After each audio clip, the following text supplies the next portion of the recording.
A 65-year-old female came with the history of the chronic headache for the MRI contrast imaging. This is the MRI contrast imaging of the patient. Here we can appreciate that there is evidence of approx 4.9 arrow is indicating toward this lesion, 4.9 into 4.4 centimeter of size, well defined extraaxial lesion noted in the left parietal lobe with a broad base towards the dura, which is appearing. So this is the broad edge toward the dura. This is the T2 weighted image. This lesion is appearing hyperintense on T2 weighted image with the peripheral rim of the CSF around it. This is a flare imaging. Here we can appreciate that lesion is appearing hyperintense on the flare imaging. This is the T1 weighted image. Here lesion is appearing hypointense on T1 weighted image.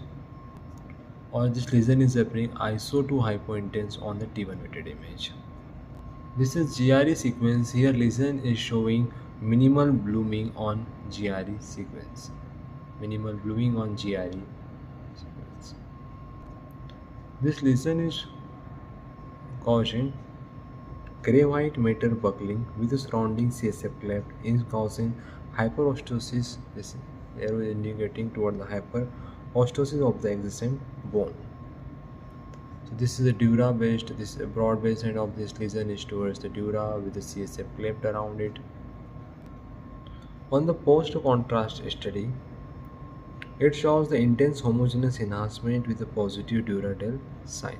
So positive duratile sign with the homogeneous enhancement. So this is a lesion which is extraaxial dural based causing the hyperostosis of the bone present in a 64-year-old female complaining with the headache. So differential diagnosis is meningioma.